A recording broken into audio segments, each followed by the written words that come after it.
और यहाँ पर उपस्थित मंच पर सभी प्रबुद्ध जन जो बनवासी समाज के हैं, बनवासी समाज के शुभचिंतक हैं, बनवासी समाज को मानने वाले हैं, बनवासी समाज के जनप्रतिनिधि हैं, सामाजिक कार्यकर्ता हैं, शिक्षाविद हैं और हर क्षेत्र से इस इलाके के जो कौशल कौशाम्बी जिसको हम कहते हैं, उस क्षेत्र से, वाराणसी क्षेत्र के विभिन्न क्षेत्रों से आए हुए बनवासी समाज के सभी प्रबुद्ध जन, सभी माता, सभी बहन, सभी भाई और सभी बड़े को मैं प्रणाम करता हूँ।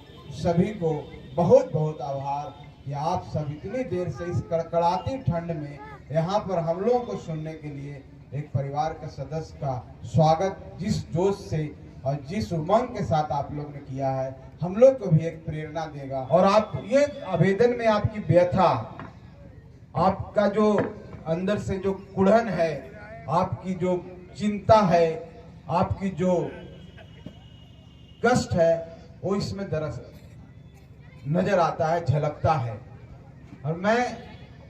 और इस बात को भी मैं कहता हूं कि जो आवेदन मैं पढ़ रहा था, मैं यहां से जाते ही जिला पदाधिकारी से भी बात करूंगा और एक लेटर माननीय मुख्यमंत्री जी को भी लिखूंगा और यहाँ के कंसर्न जो मंत्री हैं इस विभाग के, उनको भी लिखूंगा। जो समस्या आपको है, हम लोग उसको पूरा करने की पूरी कोशिश करेंगे। और हम बिहार में एक ऐसा घटना चक्र हुआ जिसमें एक पार्टी का जन्म हुआ जो आपकी पार्टी है, आपके समाज के द्वारा बनाई हुई पार्टी है। उत्तर प्रदेश में हमारे बनवासी भाइयों की संख्या 22 लाख के करीब है और सिर्फ बनवासी भाई नहीं, मुसहर समाज के लोग नहीं, और भी समाज के जो लोग हैं, नट समाज के हैं, जिसको हम लोग बिहार में महादलित की संज्ञा देते हैं। अगर ऐसे करेंगे तो हम करोड़ों में हमारी संख्या हो जाएगी। और हमारी जब इतनी संख्या है तो हम पिछड़े हुए क्यों हैं? जबकि हमारे समाज में ऐसे ऐसे महापुरुष हुए हैं, जैसे पर्वत पुरुष की बात हम करते हैं, वो अकेले 22 साल में पहाड़ को काट के रास्ता बना दिए। क्यों नहीं उनसे प्रेरणा लेके आगे बढ़ सकते हैं? तो आदमी जब मानसिक रूप से अपने आप को समझ लेता है कि हम कमजोर हैं, तो उसी हिसाब से वो काम करने लगता है। हमको कभी अपने आप को कमजोर नहीं करना चाहिए। हमको अपनी ताकत, अपने जो क्षमता है, उस पर हमेशा हम लोग को गर्व करना चाहिए। हम लोग को एक ऐसा संगठन बनाना है जो पूरे भारतवर्ष में एक होना चाहिए और उस संगठन के माध्यम से हम लोग निकले और अनुसूचित जनजाति का दर्जा इस समाज को मिले, इसके लिए लड़ाई लड़ना चाहिए। और जो भी व्यक्ति आगे आएगा, संतोष मांझी उसके पीछे खड़ा रहेगा, हर तरह से उसके पीछे खड़ा रहेगा। हमें एक साथ हर जगह उपस्थित होकर अपनी बातों को बुलंद करनी चाहिए और जब तक अपनी बातों को नहीं बुलंद कीजिएगा, किसी की कान पर जू नहीं लगेगी। संगठन बनाएंगे और संगठन बना करके जिस तरह से बिहार में हम वहां की आवाज बुलंद की है, यहाँ भी आपकी आवाज बुलंद करने का काम करेंगे। और आप निश्चिंत रहिए, इस सौभाग्य की बात है कि जीतन राम मांझी जैसे एक शख्स इस समाज में आए जो बिहार के मुख्यमंत्री बने।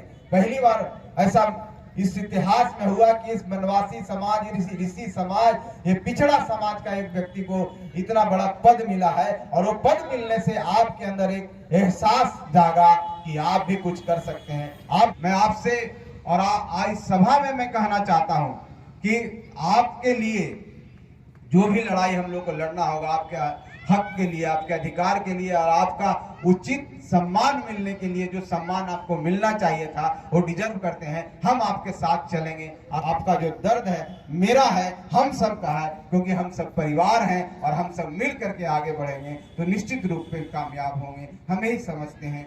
जहाँ तक शिक्षा की बात है, सब साथियों ने बोला है, सबको शिक्षित होना ही चाहिए। हम लोगों को एक रोटी कम खानी चाहिए, एक शाम कम खाना नहीं खाना चाहिए, लेकिन अपने बच्चों को शिक्षित कर देना होगा। जब तक आप शिक्षित नहीं करेंगे, आप आगे नहीं बढ़ेंगे। यही सबसे बड़ा हथियार है। गरीबों के लिए सबसे बड़ा अधिकार हथियार है, अमीरों के लिए नहीं। अमीर के पास पैसा है, अमीर अगर नहीं भी पढ़ेगा तो बिजनेस कर लेगा, कुछ भी कर लेगा, लेकिन गरीब के पास एक ही हथियार है, एक ही सफलता की चाबी है, चाहे विकास की चाबी है, वो शिक्षा है। और शिक्षा को ग्रहण कीजिए और अपने बच्चों को पढ़ाइए लिखाइए। और उन नौजवानों को हम कहना चाहते हैं आज के मंच के माध्यम से, जो आप बढ़ गए हैं इस समाज में, आगे बढ़ गए हैं, पढ़ लिख गए हैं, इस जगह पर पहुंच चुके हैं कि आपको अच्छी शिक्षा मिली है और आप अपने बच्चों को भी अच्छी शिक्षा दे रहे हैं। अपने अगल बगल के साथियों के ऊपर भी ध्यान दीजिए क्योंकि जब तक समाज के लोग अपने समाज के उन गरीबों की तरफ नहीं ध्यान देंगे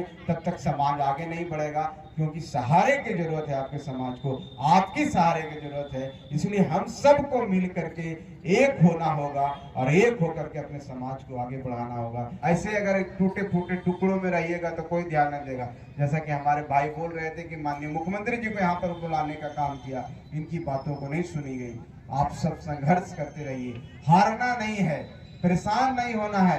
अभी एक साथी कह रहे थे हमारे फौजी भाई कि हम बहुत दिन से परेशान हैं एसटी का दर्जा दिलाने के लिए। हमने उनको कहा कि परेशान नहीं होइए, हताश नहीं होइए, क्योंकि जिस दिन आप हताश हो जाइएगा उसी दिन सफलता आपसे दूर हो जाएगी। आपको प्रयत्न करना है, प्रयत्न करना है। और दशरथ मांझी जी के आप संतान हैं जो 22 साल प्रयत्न करके पहाड़ का सीना चीर सकते हैं, तो आप तो अभी साल 2 साल प्रयास किए हैं, क्यों हताश हो रहे हैं? इसी शब्दों के साथ साथियों, बहुत समय हो गया है, ठंड भी लग रही, आपको भी लग रहा होगा, बहुत बातें करने की इच्छा थी, आपसे पुनः मिलेंगे। आप सबको बहुत बहुत धन्यवाद। जय भीम।